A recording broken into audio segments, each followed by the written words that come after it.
Estamos esperando a que empiecen a conectarse. Vamos a dar un par de minutos.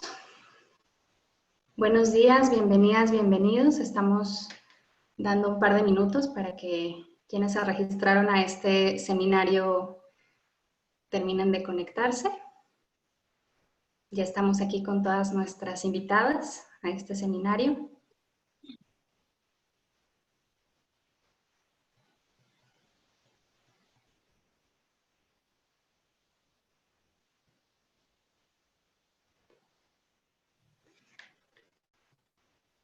Bueno. Ya. Seguramente vamos a tener más personas que se van a estar conectando en los siguientes minutos. Antes de iniciar el seminario, darles la bienvenida, por supuesto, a todas las personas que nos acompañan, a nuestras invitadas Nisa Medina, Ángela Sola, Alejandra Mora, Paula Trujillo y Marina Gallego, por aceptar la invitación y por estar aquí con nosotras este día para hablar de este reporte y esta investigación de Equal Measures 2030.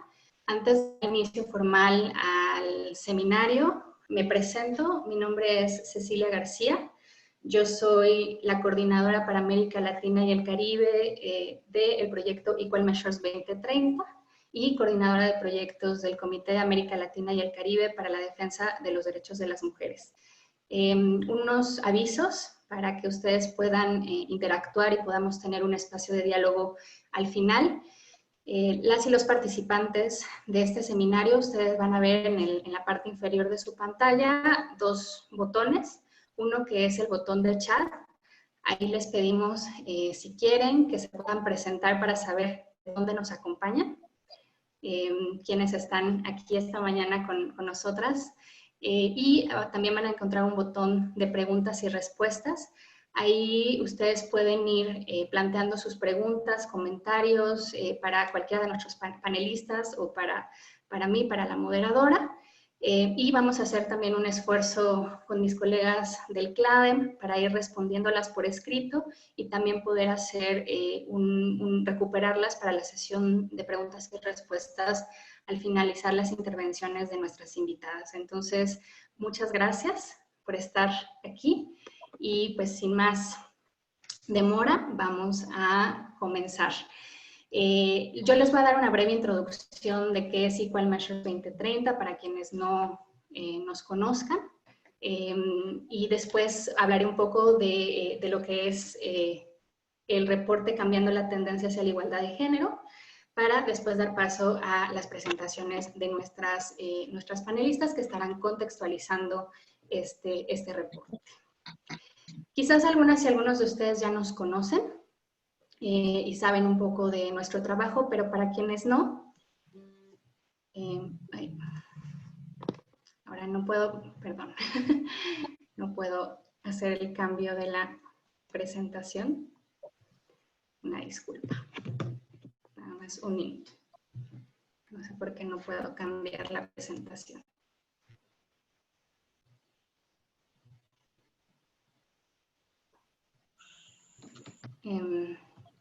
Listo. Ya. Bueno, si podemos resumir en una palabra quiénes somos, quién es Equal Measures 2030.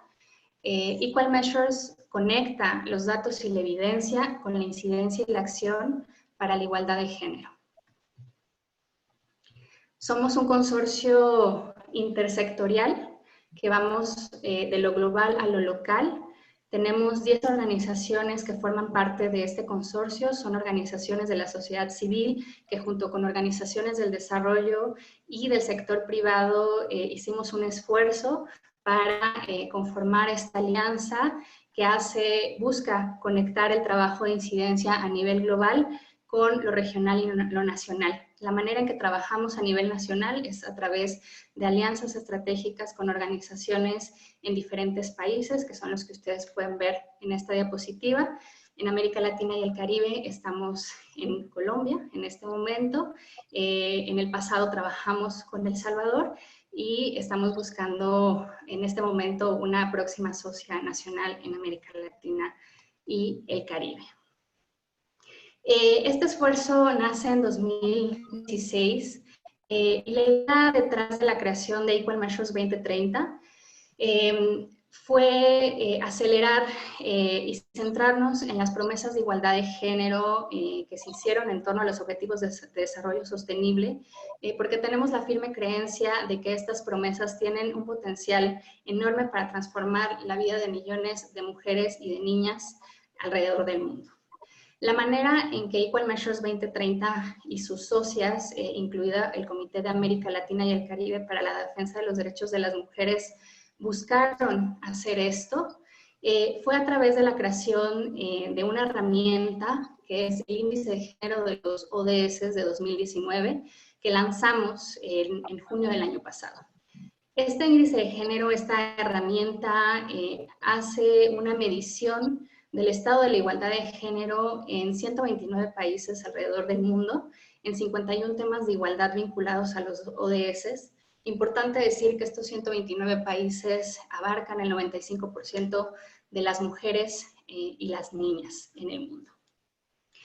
Es importante mencionar que aunque este esfuerzo fue un esfuerzo realmente monumental de poder recopilar datos nacionales sobre estos 51 temas clave en 129 países, el índice de género solo muestra una fotografía y muestra los datos en un momento en el tiempo. Sin embargo, pues como estamos en un año histórico, 2020 marca los 25 años de la Plataforma de Acción de Beijing. Es un año en que teníamos proyectadas diversas actividades en torno a esta celebración y a esta conmemoración con los foros de generación e igualdad que sucederían en estos meses y sin embargo, bueno, pues sabemos que el contexto de la pandemia pues complicó todos estos planes y espacios que estaban programados a realizarse este año. Pero fue justamente en este marco y en este contexto que desde Equal Measures 2030, junto con nuestras socias, buscamos hacer un llamado de acción en torno a estos espacios y observar más de cerca algunos de los datos y algunos de los indicadores contenidos en el índice de género de los ODS. Es así que decidimos lanzar este año un nuevo reporte que hemos titulado Cambiando la tendencia hacia la igualdad de género para el 2030, que recupera o observa o retoma 5 de los indicadores del índice de género de estos 51 temas. Retomamos 5 de ellos que son claves para el avance de la igualdad de género, donde tuvimos la oportunidad de contar con los suficientes datos, no solamente los datos más recientes, sino de los últimos 10 a 20 años, para poder hacer proyecciones de cómo estaba siendo el progreso de los países en estos 5 temas de igualdad de género para los 129 países que incluye el índice de género. Este reporte ustedes lo pueden encontrar en español, en inglés y en francés en nuestro centro de datos para defensoras y defensores de género. Aquí justamente les ponemos esta liga donde ustedes pueden acceder a este reporte en particular, también a los datos del índice de género y a otros recursos como un suplemento que desarrollamos en torno a este mismo reporte sobre las coaliciones de acción, precisamente sabiendo que este espacio, este proceso es el que de alguna manera enmarca este esfuerzo que hicimos desde Equal Measures 2030. Pero bueno, ¿de qué trata esta investigación? ¿Cuáles son estos 5 temas que priorizamos para incluir en el reporte Cambiando la tendencia hacia la igualdad de género? Estos son los 5 temas: el acceso a métodos anticonceptivos modernos vinculados al ODS 3, la culminación de la educación secundaria para niñas vinculado al Objetivo de Desarrollo 4, la participación y la representación de mujeres en cargos gubernamentales y ministeriales vinculados al Objetivo de Desarrollo 5, leyes sobre igualdad laboral vinculado al Objetivo de Desarrollo 8 y la percepción de seguridad de las mujeres en los espacios públicos caminando por la noche, vinculado al Objetivo de Desarrollo 16 y también al Objetivo 11. Si bien nos hubiera gustado explorar muchos más temas de los 51 que incluye el índice de género, desafortunadamente la falta de datos en todos los países que incluye el índice, pues hizo imposible esta tarea, pero este es un primer esfuerzo que busca también invitar a las organizaciones de la sociedad civil, a los gobiernos y a otros actores a hacer un esfuerzo para contar con estos datos en el futuro. ¿Cómo hicimos este reporte? Lo que hicimos fue observar tendencias de los últimos 10 a 20 años para cada uno de los indicadores y para cada uno de los 129 países para poder hacer proyecciones hacia el 2030 y saber si los países están en camino para alcanzar esa meta en particular hacia el 2030 o no lo están. Entonces, por ejemplo, en esta diapositiva les presentamos un ejemplo de Guatemala sobre el indicador 2 de educación secundaria de niñas, y esta gráfica pues presenta justamente esa proyección donde observamos que al ritmo Guatemala no va a lograr esta meta al 2030. Estas proyecciones, estas visualizaciones para cada uno de los 129 países, ustedes las pueden encontrar en el centro de datos para defensoras y defensores de género. Van a poder hacer esta exploración por país, por región y ver dónde estamos en América Latina y el Caribe en estos temas. ¿Qué es lo que encontramos? Pues encontramos un escenario bastante preocupante. Este reporte identifica que 2.000 millones de niñas y mujeres viven actualmente en 67 países que no lograrán ninguna de estas para el 2030 si continúan al ritmo actual. Sin embargo, también este reporte lo que busca es dar un mensaje de esperanza, porque lo que logramos observar es que muchos países, entre estos 129 en los últimos 10 a 20 años, realmente lograron cambios muy acelerados en alguno o varios de los objetivos, de los indicadores que observa este reporte, lo cual nos da un motivo de esperanza. Sabemos que se puede lograr, pero esto requiere mucho esfuerzo, mucha voluntad política y una participación de todas y todos nosotros. Les voy a mostrar una breve animación que precisamente refuerza este mensaje de esperanza que queremos también mandar a través de este reporte. No tiene audio, pero... Ay, no.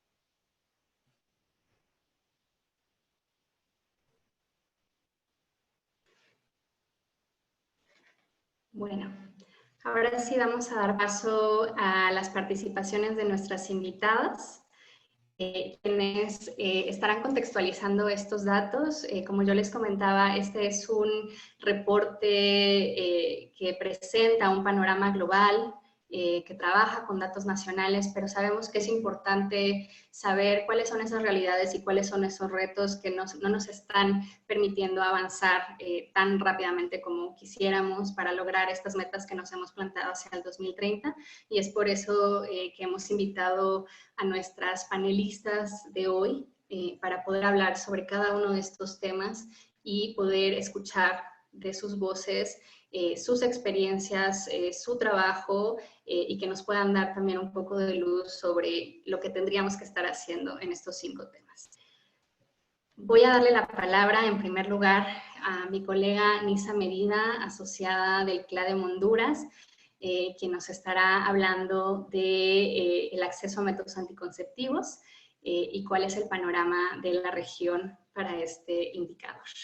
Adelante, Nisa, tienes la palabra por 3 minutos. Gracias, Ceci. Gracias. Pues sí, uno de los indicadores que se logran establecer como prioritarios en este modelo de último del Equal Measures es el acceso a anticonceptivos. Básicamente, este indicador representa la proporción de mujeres casadas en unión de 15 a 49 años que tienen acceso a métodos modernos de planificación familiar, ¿verdad? Estos métodos, este acceso en los últimos 18 años, que es lo que registra, pasó del 50% en la región, a nivel mundial, del 56% al 68%, ¿no? Menos de, o sea, prácticamente medio punto de avance por año. Y en 14 países la proporción de mujeres disminuyó, de hecho, que tuvieron acceso a anticonceptivos. En el contexto regional y específicamente en el contexto centroamericano, que está marcado por gobiernos altamente corruptos y con altos niveles de impunidad, en un contexto en donde la migración y el desplazamiento han sido una constante, pero han sufrido un incremento enorme. Reflejo de esto, las caravanas de las que todas aquí conocemos. La desigualdad económica que existe dentro de los países, las altas tasas de embarazo adolescente, el marcado riesgo que representa ser mujer, especialmente en los países del Triángulo Norte, Guatemala, El Salvador y Honduras, por las tasas de femicidios, pero también por violencia sexual. Y algo que también es un factor común en Centroamérica es las restricciones hacia la interrupción legal del embarazo, las restricciones que existen al aborto. Como saben, en esta región se concentran países que lo penalizan de forma absoluta, como El Salvador, Honduras y Nicaragua, y que tiene graves restricciones en la aplicación de las normativas que lo permiten en los otros países. Definitivamente, en este momento, hablar de acceso a anticonceptivos se ve marcado por la pandemia, por la situación de crisis que se sobrevive en estos países. La pandemia nos trae dos factores a considerar. Uno es que se interrumpieron los servicios de salud sexual y reproductiva, lo que nos supone que muchas mujeres no están teniendo acceso a anticonceptivos que obtenían antes en estos servicios. Uno, porque no se están considerando como esenciales, porque el personal de salud está casi obligado a priorizar la emergencia, porque no se han realizado compras de anticonceptivos y esto está causando ya desabastecimiento, y porque también los gobiernos nacionales, cuando apelan a fondos para atender la pandemia, no están incluyendo el acceso a anticonceptivos como una prioridad. Segundo, el confinamiento, sabemos, agrava los problemas de violencia de género y abuso sexual contra mujeres y niñas. Están viviendo con sus agresores, se dificulta enormemente poder denunciar desde la casa si vivís con tu agresor. Se espera entonces que haya un incremento de embarazos no deseados producto de esta violencia.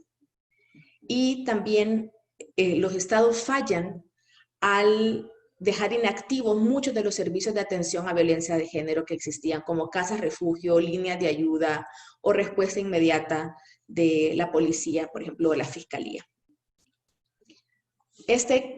Si ya de por sí estaba muy, muy abajo en la cadena de importancia de los estados, la anticoncepción, el derecho a anticonceptivos, tiene, por ejemplo, manifestaciones de larga data de retrocesos en la región. Un ejemplo fuertísimo es la restricción de la anticoncepción de emergencia en Honduras, la prohibición absoluta incluso para víctimas de violencia sexual que tienen más de 10 años.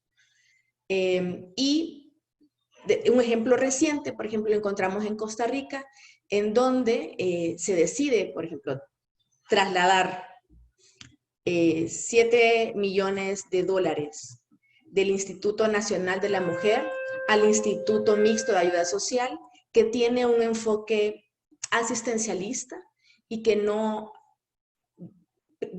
quitando la posibilidad de priorizar las situaciones particulares que enfrentan las mujeres en esta pandemia. Ese es el contexto actual del acceso. Los datos nos indican que si queremos llegar a tener el acceso necesario para cumplir la meta del 2030, hay que avanzar 3 veces más rápido. Pero la realidad es que en la región centroamericana, Guatemala tiene el 68%, por ejemplo, y el más alto es Nicaragua con el 90% de acceso. Cuestionaría también, y vale la pena hacer este análisis nacional para encontrar qué es lo que está pasando en nuestros países, cómo podemos avanzar y reforzar las acciones que están haciendo las organizaciones de mujeres y feministas que dan la luz y la pista para el camino a alcanzar la igualdad en el 2030. Muchas gracias, querida Nisa, por esas reflexiones. No voy a comentar ahora porque queremos continuar con las presentaciones y dejar espacio al final, pero colocas reflexiones muy importantes sobre este tema y la realidad de nuestra región. En segundo lugar, quiero darle la palabra a Ángela Anzola, presidenta ejecutiva de Fundación Plan en Colombia, quien nos estará hablando sobre la educación secundaria de niñas. Ángela, bienvenida, muchas gracias. Tienes el micrófono. Bueno, muy buenos días para todos y para todas. Es un gusto realmente estar acá y quisiera agradecer muy especialmente a Alison Holder, directora de Equal Measures, a Amanda Austin, también obviamente a nuestra querida Julia Escalante, directora del Comité de América Latina y el Caribe, y a todas las personas, también Cecilia, todas las personas de Equal Measures, Paula, que son aliadas estratégicas en esto, y por supuesto Marina Gallego, un gusto estar acá con usted otra vez compartiendo el espacio. Bueno, yo creo que acá es muy importante recalcar que este informe que nos entregan es importantísimo para entender que tenemos que acelerar el paso o vamos a estar en serísimos problemas para cumplir esas metas 2030 en cuanto a educación. Y muchas gracias acá que me muestras la gráfica, Cecilia, porque acá vemos cómo si no aceleramos vamos a tener unos resultados realmente nefastos. Solamente pensando que con acelerar bastante el paso podemos llegar a que 85 millones de niñas cumplan con toda la educación secundaria, pues puede hacer la diferencia no solo para ellas, sino el impacto tan importante que esto tiene para todas nuestras sociedades. Yo quisiera resaltar, y esto es muy importante en la coyuntura actual, que obviamente lo que estamos evidenciando con esta crisis del COVID es bastante serio, porque por lo menos en Colombia, y yo creo que esto es igual o muy similar para otros países de la región, lo que estamos viendo es que la mayoría de las niñas, las mujeres jóvenes, no tienen los medios como computadores, como celulares, conexiones a internet estables para de verdad continuar con su educación. Entonces, ¿qué estamos viendo? Que las niñas, que en todo caso su permanencia estaba ya en riesgo, ¿sí? Por muchos temas que en general nos afectan, como lo son el trabajo desmesurado que se le pone a las niñas en el ámbito de lo doméstico, yendo por agua, por leña, cuidando niños, yendo al mercado y demás, pues ahora se incrementó muchísimo más porque las niñas volvieron a abandonar el espacio seguro, el entorno protector que muchas veces es la escuela, y volvieron al ámbito de lo doméstico. Y en esta coyuntura, por lo menos en Colombia, esto ha configurado una receta para el desastre en términos de deserción escolar de las niñas, también de los niños, pero mucho más de las niñas en tanto que se ocupan de muchas labores del hogar. También importante recalcar, y es algo que creo que a futuro con Equal Measures y con las aliadas acá presentes deberíamos mirar a mayor profundidad, porque también es preocupante que muchas de estas cifras globales nos dan luces importantísimas sobre lo que es general, pero si el panorama general de la mayoría de niñas, mujeres, jóvenes que estamos mirando nos habla de una historia de terror mucho más así cuando pensamos en niñas indígenas o niñas afrocolombianas, o bueno, en cada caso de descendencia afro, o de cualquier grupo, digamos, que haya sufrido las discriminaciones históricas, estructurales que han sufrido estas poblaciones en nuestros países. Porque ahí lo que vamos a encontrar es que todas ellas tienen aún más barreras, muchos más retos para lograr llegar a completar esa escuela secundaria. También hay un tema importantísimo que a la larga sería interesante mirar, y es el tema de puntualmente de estudiarnos cómo están en esos currículos escondidos, en esas culturas del el aula escolar, cómo estamos viendo que a las niñas se les están enviando mensajes subliminales, por llamarlos de alguna manera, de que su participación es menos importante, que no se espera tanto de ellas en la clase de matemáticas o de física o de química como de sus pares del otro género. Y esto también es algo que debemos revisar. Ahora, yo creo que en estos momentos es importantísimo que reconozcamos este primer impulso que se hizo, porque es que si no nos damos cuenta de a qué ritmo vamos y del el nivel de aceleramiento que debemos tener, pues vamos a estar tarde. Entonces, yo creo que, no sé, Cecilia, si ya me pasé el tiempo, y qué pena con las compañeras, pero muchas gracias y gracias por este estudio a Equal Measures. Creo que podemos profundizar más, pero esto es muy importante. Muchas gracias.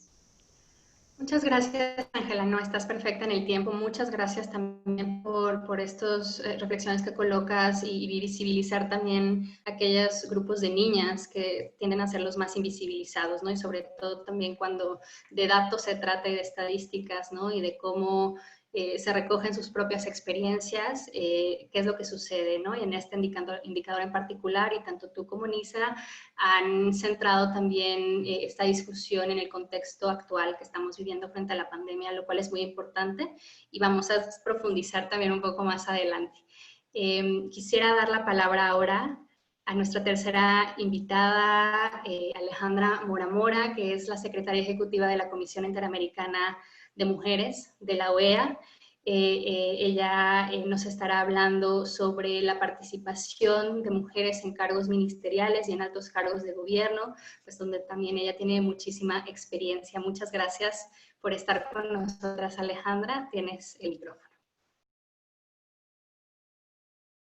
Sí, buenos días, Cecilia, muchas gracias. Agradezco la invitación para la Comisión Interamericana de Mujeres, trabajar con las ONGs, con las organizaciones civiles que están dando cuenta de qué es lo que pasa en nuestra región. Realmente es muy importante. Agradezco a CLADEM también este espacio y quería, bueno, señalar algunos elementos, y es que la participación de las mujeres en los puestos de decisión siempre ha estado rezagado. Es decir, donde hemos llegado con algunos elementos a tener mejores, digamos, datos de inserción es en los parlamentos. Ahí tenemos unos datos que dicen que somos los más altos de todas las regiones, el porcentaje de mujeres en los parlamentos, y aún así no, por supuesto que no llega ni al 40%. Los más bajos, por supuesto, han estado colocados en los gobiernos locales, y curioso porque los gobiernos locales son donde las mujeres estamos atendiendo lo cotidiano, estamos trabajando en ese espacio, y realmente llama la atención que tengamos los espacios más reducidos, menos importantes y estratégicos. La mayoría de las mujeres son vicealcaldesas y no alcaldesas en estos espacios. Bueno, y hay que poner mucha atención a lo que pasa con los gobiernos centrales, las juntas directivas, etcétera. Si esto era así antes de la pandemia, quiero señalarles que el informe que como Comisión Interamericana de Mujeres de la OEA presentamos, justo para dar cuenta de cómo qué es lo que ha venido pasando con la situación de las mujeres en los espacios de toma de decisiones, hemos partido de una premisa y es que esta pandemia está exacerbando todas las formas de violencia y discriminación contra las mujeres y que además tiene un riesgo importante de retroceso, y esta sí es una línea muy compleja para lo que nos ha costado los derechos de las mujeres. En relación con la participación de las mujeres en los espacios de toma de decisión de la pandemia, hemos señalado que esto no está sucediendo, y también hemos venido señalando que la ausencia de mujeres en los comités de crisis que están colocando prioritariamente el tema de la salud por razones obvias, pero que ahora también lo económico, también por razones obvias, y por razones obvias deberíamos colocar también los pactos de género, porque el tema de igualdad y desigualdad son los que están realmente haciendo presiones y marcando las diferencias de cómo se vive la pandemia en nuestra región. Por eso es muy importante este tema, y partimos de una premisa, y es que las mujeres somos las que siempre hemos llevado los temas de las mujeres a la agenda pública, y como las mujeres no estábamos tomando decisiones en los comités centrales que están decidiendo sobre la pandemia, estos temas de las mujeres no están colocados en el mainstream, sino como en temas paralelos. Hemos señalado en relación con esto que la participación de las ministras de las mujeres y todos los mecanismos de adelanto de los derechos de las mujeres que creamos desde Beijing hace 25 años, justamente para establecer que debería haber una especialización en los gobiernos para señalar qué es lo que pasa con las mujeres. Estas mujeres no están participando, estas ministras no están participando. En el estudio damos cuenta de que solo 2 de ellas de toda nuestra región están en los comités centrales, todas están en temas como si lo de las mujeres fuera periférico al mainstream de lo que sucede. Dos elementos adicionales que quisiera señalar, y es que cuando las mujeres no estamos, la agenda no está, como lo decía, y no están 2 agendas que nos parecen absolutamente centrales. La primera es el cuidado, los cuidados.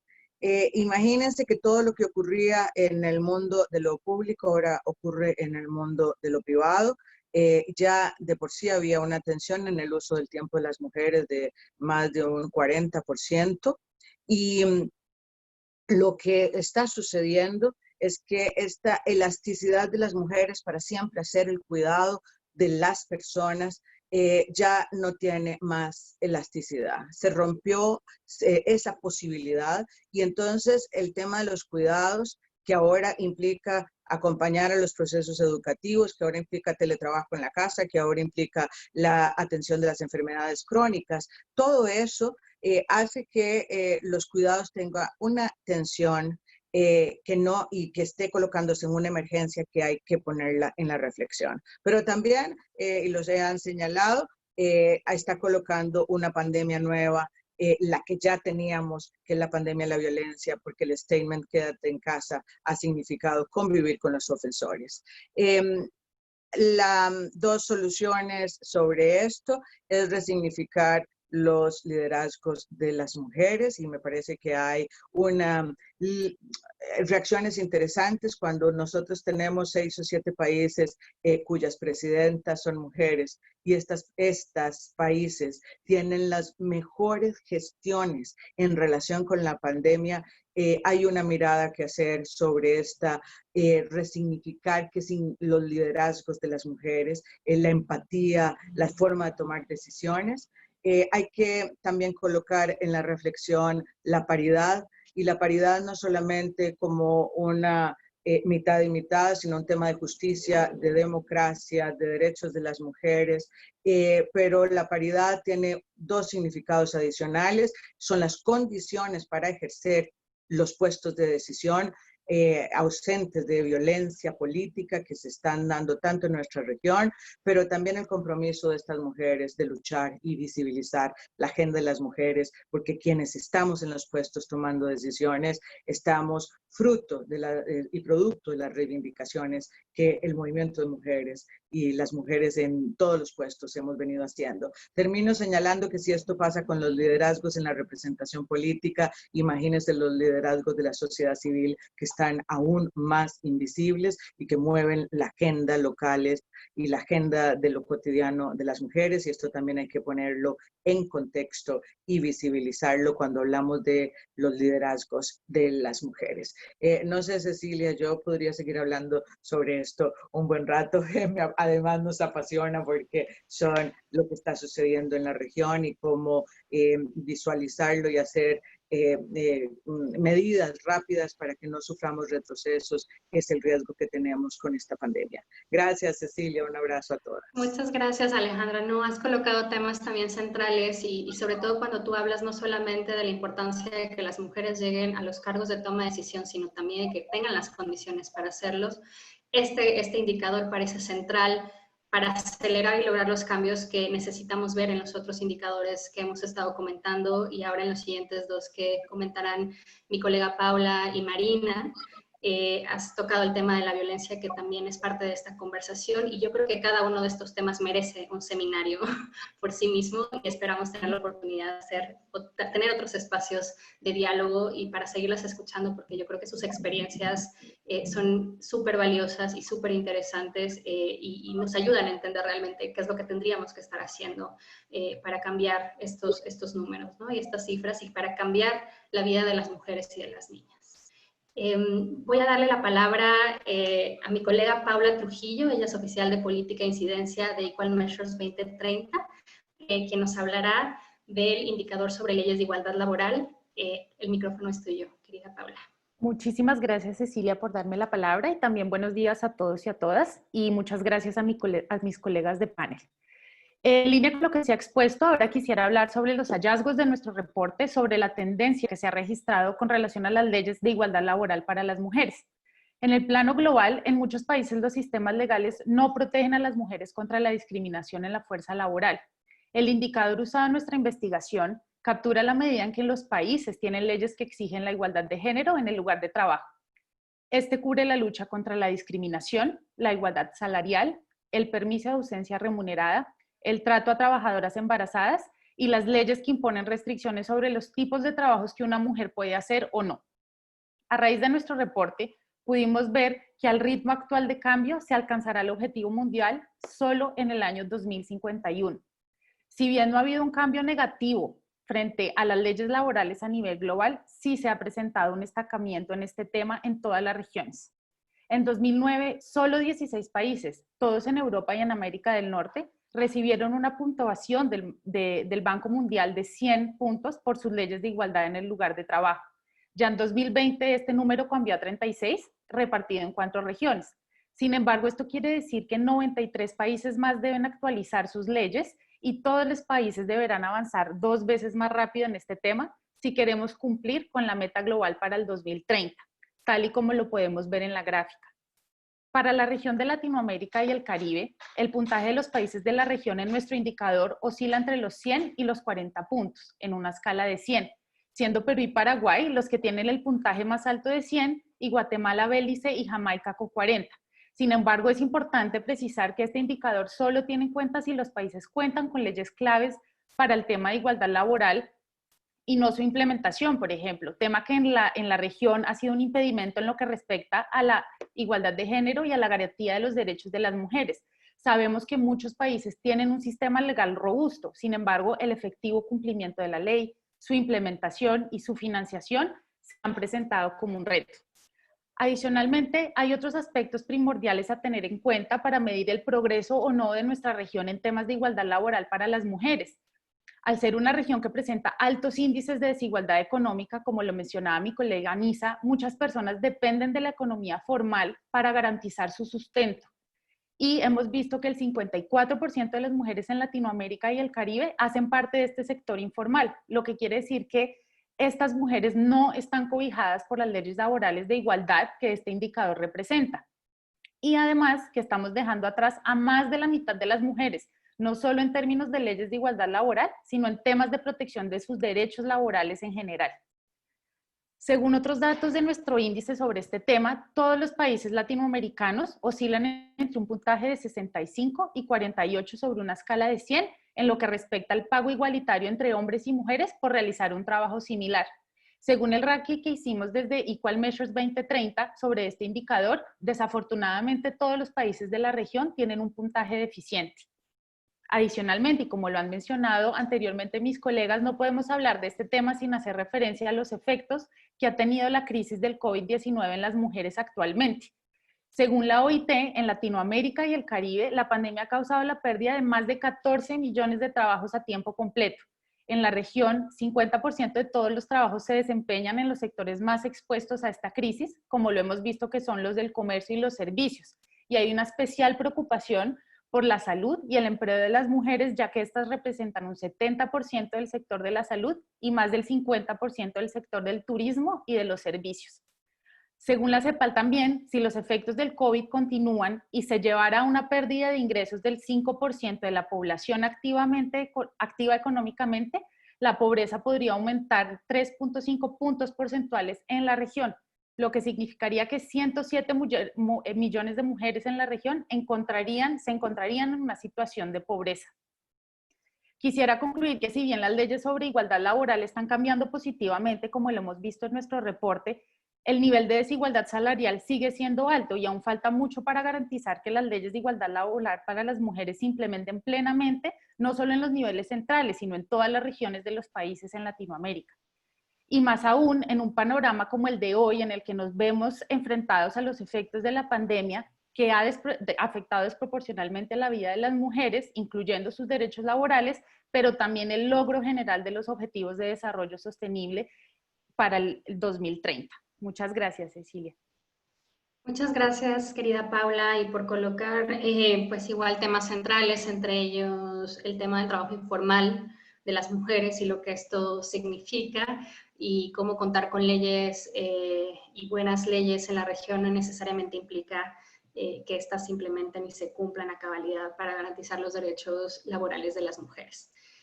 Finalmente voy a darle la palabra a nuestra última invitada del día, a Marina Gallego, que es la coordinadora nacional de la Ruta Pacífica de las Mujeres en Colombia, una organización con una amplia experiencia trabajando por los derechos de las mujeres y las niñas en torno al conflicto, ¿no? Y por la paz. Ella nos hablará del último indicador sobre violencia contra las mujeres y su percepción de seguridad. Adelante, Marina. Buenos días, mucho gusto pues estar en esta charla. Un saludo muy especial a Julia, a Paula, a Nisa, a Cecilia, a Alejandra y a la colega de Plan. Estoy pues muy gratamente, digamos, pues sorprendida también de estos datos, en el sentido de que todo lo que hagamos las mujeres y los movimientos feministas por aminorar todas estas tendencias, pues a veces resulta como pasos muy, digamos, como muy lentos con respecto a lo que se requiere. Está afectada la mitad de la población, si no es un poco más de la mitad de la población mundial con estas tendencias y realmente el mundo no podrá ser igual hasta que todos estos problemas vayan bajando o desapareciendo. Pues parto de la violencia contra las mujeres desde la base conceptual de que es uno de los impactos del patriarcado que produce y reproduce la violencia, es precisamente pues como el orden simbólico patriarcal en todos los terrenos económico, social, político y cultural. Y esto pues nos afecta de manera directa todos los ámbitos de los derechos humanos de las mujeres. Esta práctica patriarcal, por supuesto, genera mayores discriminaciones, minoriza a las mujeres, afecta gravemente la autonomía y el desarrollo de las mujeres en todos los sentidos. Entonces, en esto, pues, si no se baja la tendencia, pues pasará que la mitad de la humanidad va a tener no disfruta precisamente de los desarrollos y los logros que se han tenido. Donde más la tendencia, pues se le han buscado salidas, como todas conocemos, con todo lo que hemos mencionado respecto a las diferentes conferencias, a Beijing y lo que se ha logrado a nivel internacional y nacional. Sin embargo, la tendencia no baja. Hay pues legislaciones y creemos que en América Latina pues las legislaciones han avanzado de 24 países de 33 países, 24 países tienen legislaciones respecto a las mujeres, tienen leyes respecto a la violencia contra las mujeres.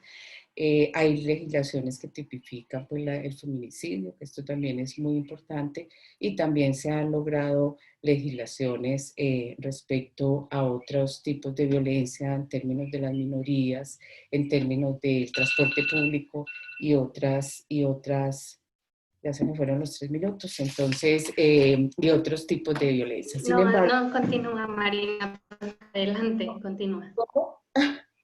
No, es que Continúa. yo lo puse y parece que bueno, continúo. Sin embargo, la otra cara de la moneda es que pues, no se ha logrado aplanar la curva, ni mucho menos bajarla. Esa es la realidad que está pasando. Continúan pues, las violencias en el caso de nuestro país. Casi el 80% de las violencias contra las mujeres, de las violencias que se producen en el ámbito privado, pues son contra las mujeres. Cada 3 minutos se registra un acto de violencia contra las mujeres en nuestro país.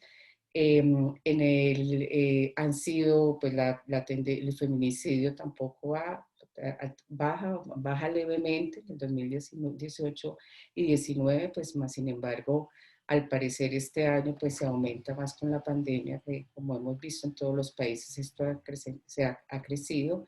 Hay 22.000 casos de violencia sexual en mujeres y niñas, lo cual pues es muy grave, esto es un asunto gravísimo en Colombia y tenemos que agregar además la violencia contra las mujeres en el conflicto armado y especialmente la violencia sexual. Se reporta que hay 28.000 víctimas de violencia sexual en este contexto del conflicto armado.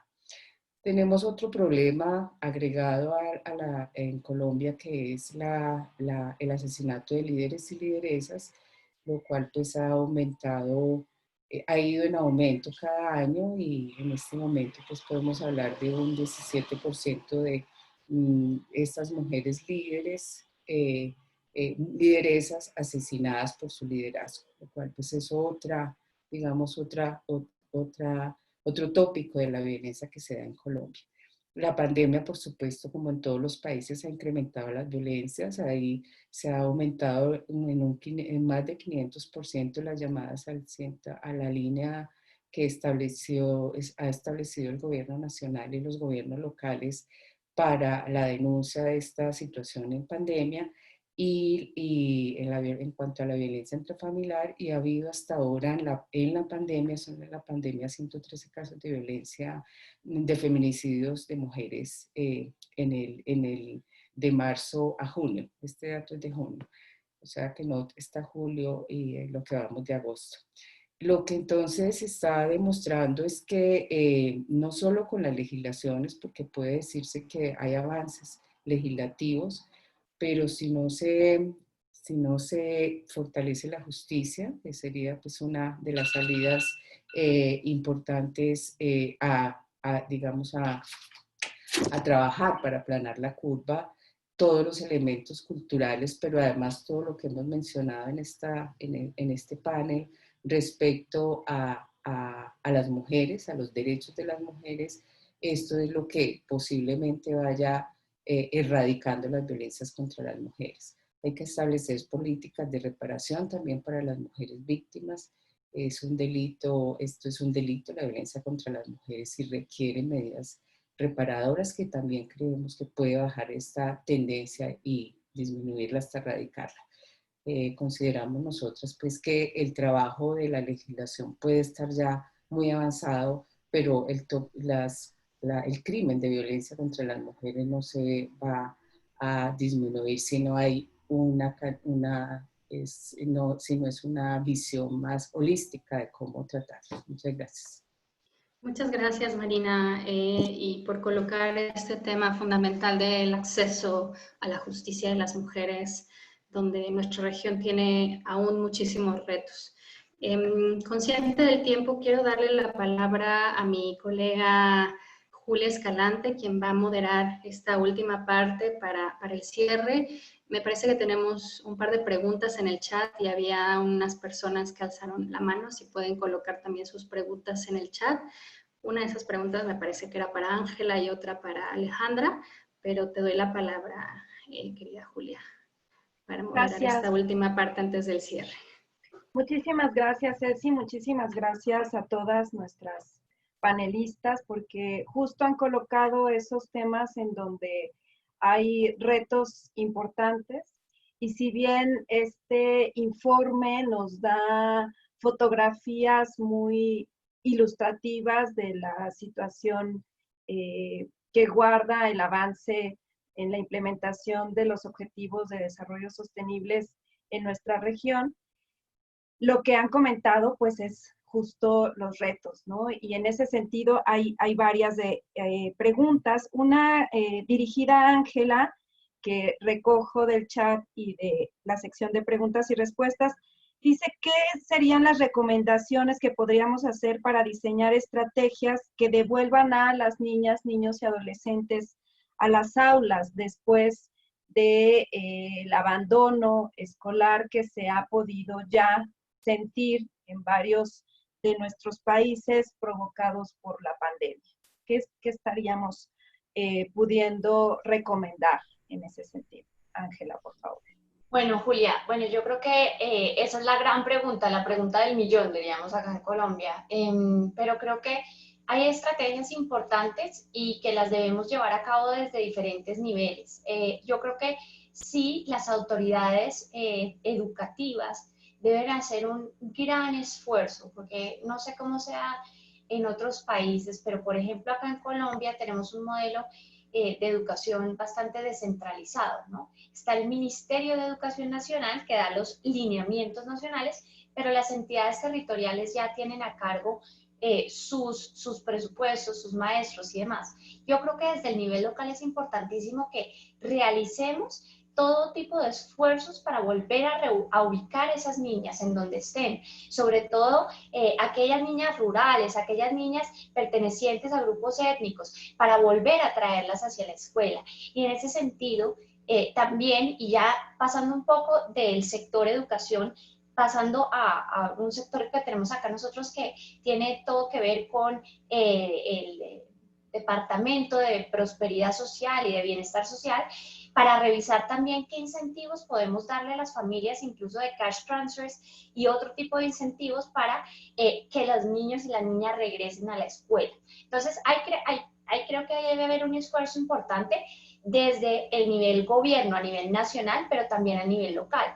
Pero no solo eso, yo creo que también acá debe haber una campaña y un esfuerzo como sociedad de concientizar a las familias, y esto va a ser muy difícil, porque es que finalmente en la zona rural contar con un par más de manos para hacer las tareas domésticas o para arar el campo o para hacer toda la diversidad de tareas es grandísimo. Entonces, yo creo que debemos hacer una gran campaña de medios de comunicación y como sociedad para concientizar a las personas que esto viene a un gran costo, que si bien se pueden percibir unos beneficios a corto plazo, a largo plazo están dejando de poder percibir esas posibilidades y esos beneficios incluso para la familia, incluso económicos, de que esa niña pueda culminar su educación secundaria y también vincularse laboralmente. Entonces creo que debe ser como en ese sentido. Ahora,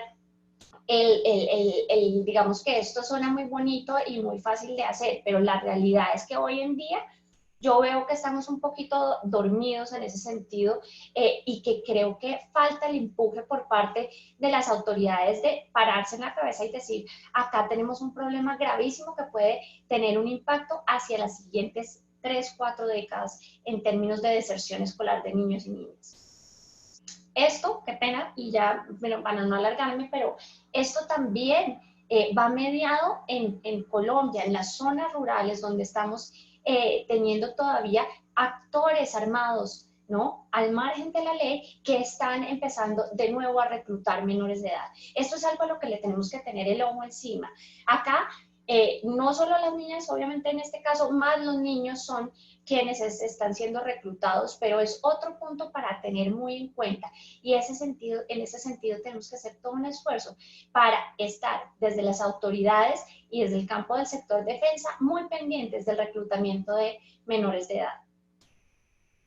Muchísimas gracias, Ángela, y qué bueno que señalas justo estas particularidades del contexto de Colombia, ¿no? Que si bien hay muchas otras cosas que compartimos en la región, bueno, este es un ojo que tenemos que tener muy abierto en ese sector. Para Nisa hay también una pregunta que también es una pregunta del millón.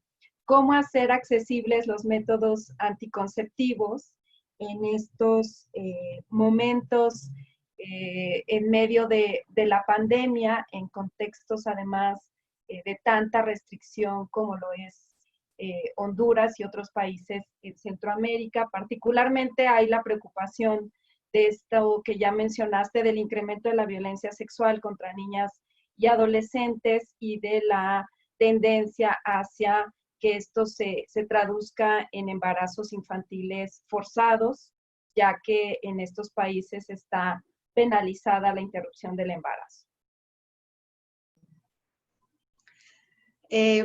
Pues sí, hay que tomar medidas para hacerlo efectivo. Hemos visto en otros países como, por ejemplo, aún las mismas centros de salud o centros de atención, especialmente los que son más comunitarios, ¿no? Los que están en los barrios, en las colonias, o los centros subregionales, municipales de salud, que garanticen una sección aparte que esté lejos de donde está circulando la situación de la pandemia, suficientemente alejada y únicamente con ese propósito, tener lugares específicos y destinados dentro de los centros de salud para entregar anticonceptivos es una prioridad. Segundo, disminuir las barreras burocráticas que existen para obtenerlos. En ocasiones anteriores hemos visto que hay que llenar formularios, o hay que hacer una solicitud, o hay que llenar una ficha, una encuesta. En este momento es necesario olvidar un poco ese protocolo extensivo que existía y hacerlo mucho más accesible. Y en tercer lugar, que también existe la petición de los centros regionales municipales de salud al gobierno nacional para garantizar el abastecimiento de anticonceptivos. O sea, no se puede olvidar, y qué bueno que también lo mencionaba Alejandra Mora, ¿no? De que quienes están en este equipo de tareas de respuesta al COVID, si no estamos garantizando pensar también en las necesidades fundamentales de las mujeres, en algo tan que nos remite al control de nuestra vida, a garantizar algo tan esencial como el deseo o no de una maternidad. Eso no se puede olvidar en este contexto de emergencia. Entonces, el gobierno nacional debe también de asegurar este suministro. Y a los gobiernos que también ejercen, por ejemplo, este rol de donantes o instituciones que son donantes, también exigir a los gobiernos que incluyan en su línea presupuestaria salud sexual y reproductiva. Gracias, Nisa. Esta es una exigencia que desde varias organizaciones y redes regionales y globales hemos estado marcando desde el inicio de la pandemia, la necesidad de garantizar los derechos sexuales y los derechos reproductivos en todas las etapas de la vida y de manera prioritaria y esencial en estos momentos de pandemia. Alejandra, hay varias preguntas que intuyo que son de compañeras bolivianas que reaccionaron sobre todo a esta mención que haces de cómo en aquellos países en donde los liderazgos están encabezados por mujeres, la respuesta a la pandemia ha sido mucho más positiva. Y bueno, hay compañeras que preguntan si te estarás refiriendo a la presidenta de Bolivia, a la ministra de Brasil, o cuáles son estos ejemplos a los que te referías, porque bueno, mencionan que no necesariamente el que estén las mujeres al frente garantiza que los derechos de las mujeres sean vigilados y garantizados. Por favor, Alejandra.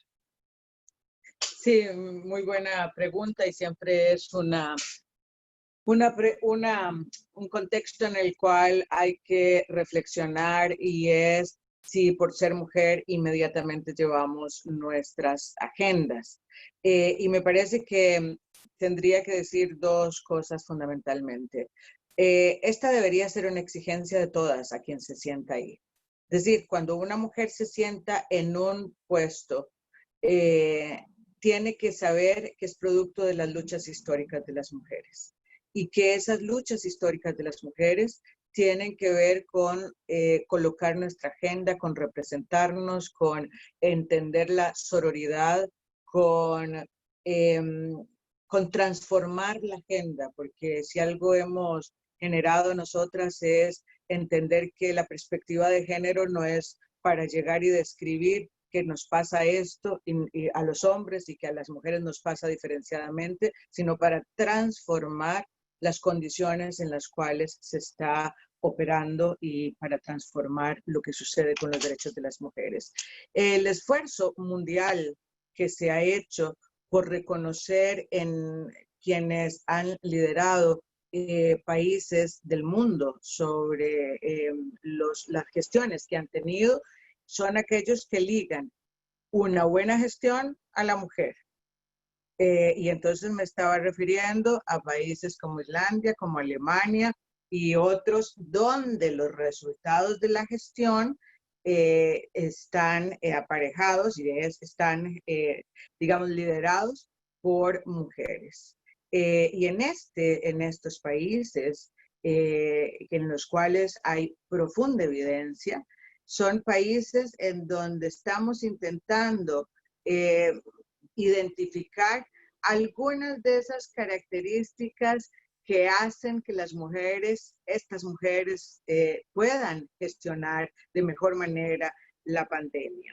Y a estas características inclusive nos hemos atrevido a mencionar que estas características son las que pueden ir transformando esa visión de los liderazgos que donde solo los valores masculinos son los que se aprecian, para entender cuáles son esos valores que llevan las mujeres a la agenda de lo público, a la gestión de lo público, que son importantes y que transforman.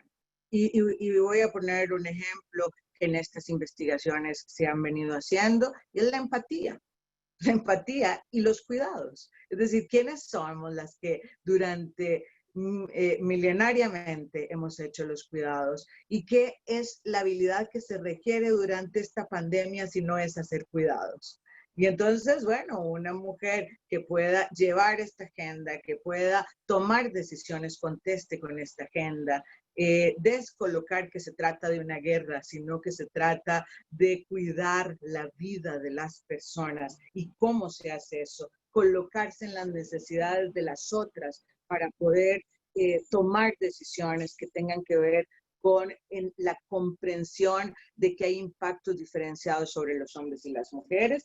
Y por supuesto que me estoy refiriendo a esto. A mí, como secretaria ejecutiva de la OEA, no me corresponde identificar en este momento en la región quienes lo están haciendo. No fue esa mi intención, sino generalizar los buenos resultados en los países que tienen buenos resultados con la gestión de liderazgos femeninos y por eso hay que ser emblemática en cuanto a esto. Cada uno hace sus valoraciones en sus propias gestiones de los países. No estaba haciendo eso. Muchísimas gracias, Alejandra, por profundizar en las características de esos liderazgos que buscamos, ¿no? Mencionar que tanto la CIM como CLADEM y otras organizaciones que formamos parte del Task Force hemos hecho esfuerzos también durante toda la pandemia por visibilizar esos liderazgos no solo de las altas esferas, sino también esas heroínas anónimas que están en la primera línea de respuesta a la pandemia y que hemos mantenido una campaña mediática en redes sociales colocando estas características que has mencionado ahora sobre esos liderazgos. Muchísimas gracias, Alejandra. Para Paula, hay también algunas preguntas vinculadas al alto desempleo que está provocando la pandemia, a los despidos de muchas mujeres, no solo de los trabajos formales, sino también de los informales. Y en ese sentido también preguntan cómo leer estos datos del informe a la luz de esta afectación tan importante que está generando el COVID en el desempeño de los países para la implementación de la Agenda 2030. Por favor, Paula. Claro que sí, muchísimas gracias, Julia, y muchísimas gracias por la pregunta. Y de hecho, esto es un punto clave al entender los datos de nuestro informe, porque al momento de hacer el informe todavía no estábamos en un momento de pandemia. Entonces, al leer estos datos hay que ser muy cuidadosos con los que está pasando actualmente y seguramente tenemos que volver a hacer un análisis cuando tengamos datos más concretos de la pandemia, y eso es uno de los mensajes que desde Equal Measures estamos mandando en este momento, y es que la respuesta de los gobiernos hacia la pandemia, no solo en el momento de crisis, sino también en el momento de recuperación, debe tener en cuenta una perspectiva de género. Todos estos datos que están recogiendo los gobiernos para el tema de la pandemia, no solo en el tema de salud, sino también impacto económico, impacto social de estos efectos, deben tener una perspectiva de género precisamente para que incluyamos a todas las mujeres y niñas en esas políticas de respuesta. Y ese es un mensaje que hemos venido dando con nuestros socios nacionales, nuestros socios regionales y desde Equal Measures, de la importancia de contar con datos desagregados por sexo, por edad, por género, precisamente para llegar a todas esas poblaciones de las que también he visto que los participantes han mencionado que son las que estamos dejando más atrás. Es decir, todas esas poblaciones vulnerables que tienen formas de discriminación que intersectan con otras, las mujeres indígenas, afrodescendientes, y todos estos datos son muy necesarios para entender cómo vamos a responder post pandemia a toda esta crisis que se está generando. Entonces, la pregunta desafortunadamente ahorita no tengo una respuesta concreta de cuál ha sido el impacto concreto en este indicador, pero seguramente en este indicador y en los otros va a ser mucho más alto, porque hemos visto que la pandemia ha rezagado el avance no solo en el ODS 5 de equidad de género, sino en todos los ODS, y entonces más ahora aún es mucho más importante contar con esos datos desagregados para poder tomar decisiones que lleguen a todas las mujeres y niñas. Muchísimas gracias, Paula. Hay otra pregunta para ti en el chat. Ojalá la pudieras responder por escrito. Y quisiera cerrar con Marina. Marina, hay una serie de preguntas que vienen desde Facebook vinculadas a esta otra pandemia que vivimos las mujeres desde mucho tiempo atrás, ¿no? Una pandemia crónica que tenemos, que es justo las violencias contra las mujeres.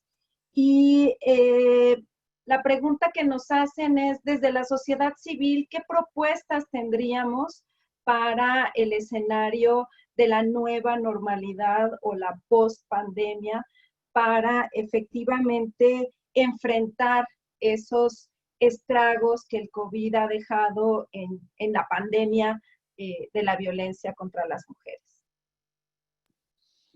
Bueno, pues yo creo que las respuestas son un poco difíciles de prever porque la pandemia del COVID va a impactar todos los ámbitos de la vida de las mujeres, o ya lo estamos viendo, y parte de eso pues es el empleo, la educación.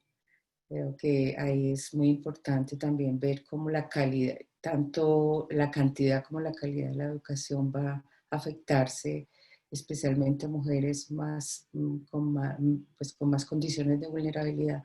Entonces, digamos que se requieren políticas globales. La oportunidad puede ser que podamos trabajar desde políticas globales que pongan las mujeres arriba en el problema y en la búsqueda de soluciones.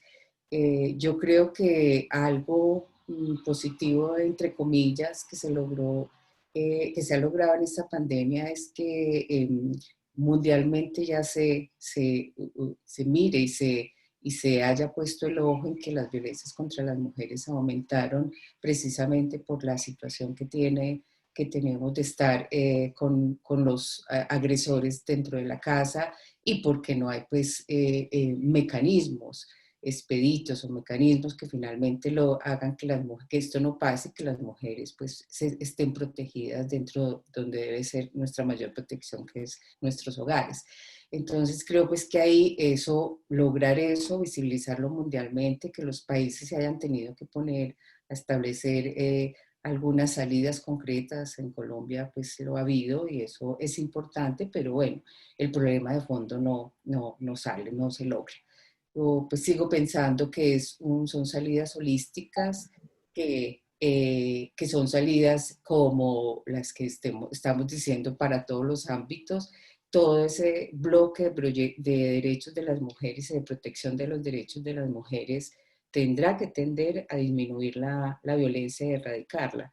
Mujeres con paridad, mujeres con mejor educación, mujeres en los puestos públicos, mujeres con paridad, con mejores condiciones laborales, en fin, como todo esto que va también minimizando nuestra actuación privada y pública, pues precisamente lo que puede también coayudar, más un énfasis fuerte en la justicia. Yo creo que también si no aplicamos la justicia a fondo, pero también la reparación a las mujeres, hay mecanismos que no tienen que ser la cárcel, sino cómo el Estado y los particulares reparan a las mujeres. Yo creo que esto también crea un efecto importante en la disminución de la violencia y en la erradicación, que es hacia lo que vamos.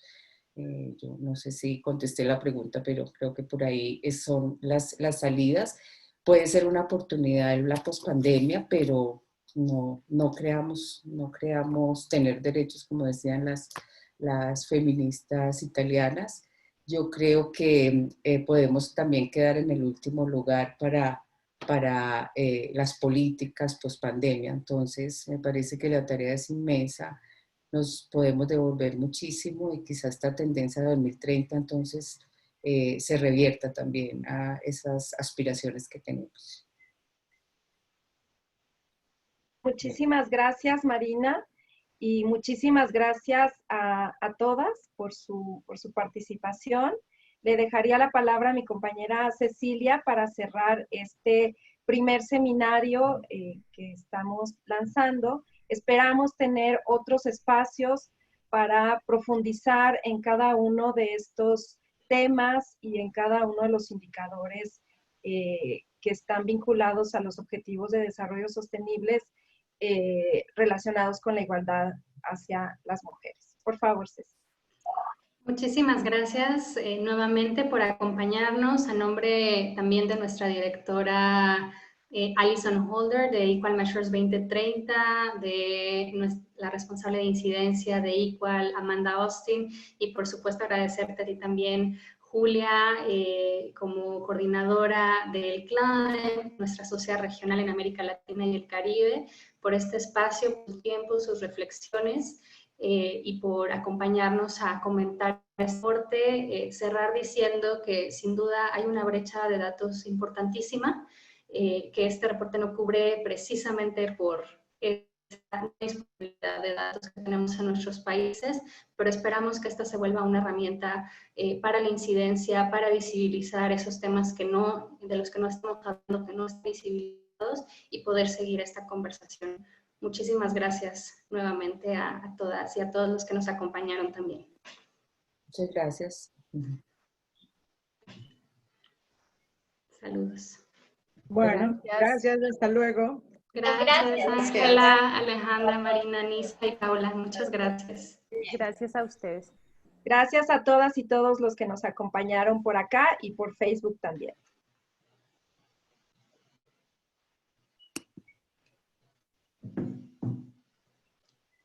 Gracias, querida Marina.